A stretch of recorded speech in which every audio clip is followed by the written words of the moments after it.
Hai, nama saya Saufi dan video ini kita akan bahas tentang LPDP. Saya pribadi agak menyayangkan dan saya merasa tidak nyaman beberapa hari ini karena saya kaget ya.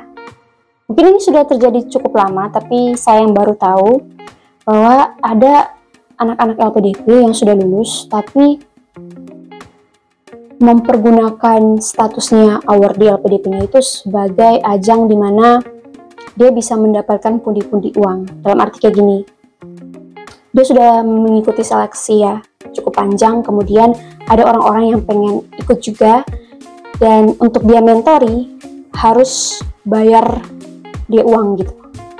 Bukan cuma mentor dalam wawancara, tapi juga jual-jual soal. Sebenarnya tanpa saya mengetahui bahwa itu dilarang sama pihak LPDP, karena kau bawa-bawa nama LPDP, sebenarnya saya merasa kayak tanpa disuruh atau tanpa dilarang pun seharusnya kau punya ada hati, ada kesadaran bahwa ini kan beasiswa, beda dengan beasiswa yang lain ya. Ini beasiswa yang memang dikhususkan untuk anak-anak daerah, maksudnya anak Indonesia yang membangun Indonesia. Masa kamu bantu orang untuk membangun negara kita sendiri harus pakai bayar, sedangkan kau tahu bahwa kau juga begitu berjuangnya untuk dapat beasiswa ini? Belum tentu.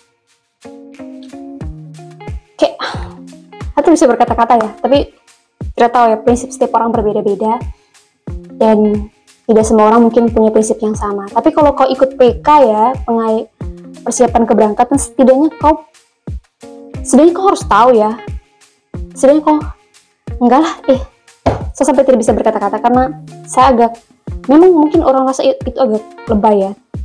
Tapi untuk saya yang dari timur, saya tahu anak-anak timur juga dapat informasi seperti ini mungkin tidak terlalu luas, dan mereka pun banyak yang tidak percaya diri untuk daftar beasiswa LPDP, dan sekalinya mereka percaya diri, mereka cari informasi sendiri, akhirnya mereka harus bayar orang lain untuk jadi teman untuk wawancara. Itu juga saya merasa sedih. Terlebih sudah berapa hari ini saya cukup merasa tidak nyaman hati saya. Di gereja juga saya merasa tidak nyaman. Akhirnya tadi saya memutuskan untuk mau wawancara satu kakak Nona dari Maluku. Dan ketika sesi wawancara, saya tanya pendapatnya dia, apakah saya buka lagi sesi wawancara, kemudian apakah saya buat lagi konten tentang LPDP untuk daerah afirmasi di YouTube, di Instagram, di TikTok. Apakah itu penting dan apakah itu cukup membantu banyak orang? Dan dia bilang bahwa itu sangat membantu, terutama di YouTube, karena ternyata saya merasa bahwa yang saya buat video itu tidak terlalu penting ya, maksudnya penting, tapi saya tidak menyangka bahwa pentingnya tuh bisa membuat orang lain sebegitu pentingnya buat orang lain.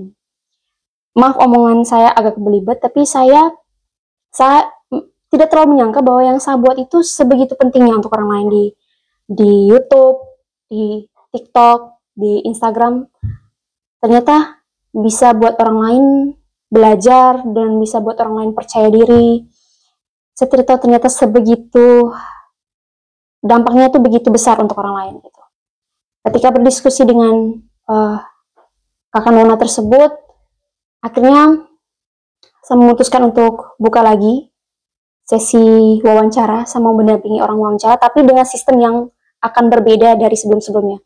Sebelum-sebelumnya kan mungkin amburadul ya. Saya pribadi merasa cukup stres karena saya seakan-akan bantu orang lain tidak ada yang tulus, karena ada banyak sekali tugas. Di semester ini, semester 2, kami sudah buat outline tesis, jadi kumpulnya tanggal 28 Mei ini. Belum lagi tugas-tugas kampus, ada tugas-tugas besar juga, jadi ya, terus belum ada lagi rencana-rencana lain, jadi cukup padat ya. Jadi saya memutuskan untuk bantu wawancara satu orang satu hari, maksimal 1 jam. Itu yang bisa saya bantu, bisa saya usahakan untuk orang lain gitu. Nah, Persyaratan untuk teman-teman yang mau ikut. Yang pertama, kita akan pakai batch per minggu. Nanti kalian chat, kemudian saya umumkan siapa-siapa yang saya pilih, dan kalian tinggal pilih mau tanggal berapa di hari Senin sampai Minggu itu. Satu orang, satu kali wawancara. Terus yang kedua, kalau bisa dia tidak pernah diwawancarai sebelumnya. Kalaupun pernah, maksimal 1 kali. Maksud dari kenapa saya seperti ini, saya pengen kasih kesempatan orang lain yang mungkin tidak punya keberanian dan dia merasa lebih berani ketika dengan saya gitu. Terus yang berikutnya, dia anak dari timur dan dia daftar daerah afirmasi. Kenapa daerah afirmasi? Karena saya menguasai daerah afirmasi ya. Saya lulus dari daerah beasiswa afirmasi, jadi saya merasa kalau saya membantu anak-anak dari daerah afirmasi, saya lebih menguasai gitu. Saya bisa bantu gitu. Yang berikutnya, tidak dengan tujuan ke luar negeri. Saya rasa kalian butuh orang lain yang punya skill kemampuan bahasa Inggris yang jauh lebih bagus, dan skill bahasa Inggris saya tidak terlalu bagus. Setelah itu apa lagi? Itu saja. Nanti bisa chat lewat DM atau inbox atau apapun itu. Nanti kita akan pilih, kemudian saya akan upload nama-nama yang terpilih. Jadi kalian bisa lihat di situ nama-namanya sama jadwalnya.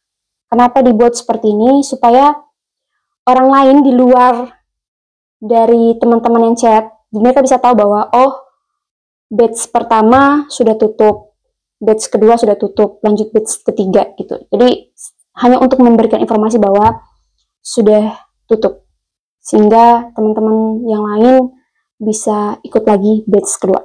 Oke? Sekian dari saya, semoga bermanfaat, dan kalau siapapun merasa bahwa konten saya bermanfaat, bisa kasih saran. Saya minta maaf kalau selama ini tidak konsisten, ada yang chat saya tidak balas. Bukan sombong ya. Kadang-kadang kita main Instagram atau main media sosial tuh hanya main, tidak lihat chat gitu. Ya, cuma segitu saja. Nanti kalian yang akan rasakan ketika kalian kuliah gitu. Apalagi kalau kalian tipe yang mungkin tidak terlalu bisa bagi waktu dengan baik ya. Tapi saya usahakan saya bisa bagi waktu dengan baik. Ini adalah komitmen saya. Kali ini benar-benar komitmen saya. Saya akan berusaha dengan baik. Karena hati saya juga tidak nyaman ya. Kalau banyak anak-anak yang dari timur tidak bisa daftar LPDP atau bisa punya teman untuk bantu wawancara, dan sekali punya dapat teman wawancara harus pakai bayar gitu. Dan saya tidak mau itu. Sekian dari saya, bye-bye.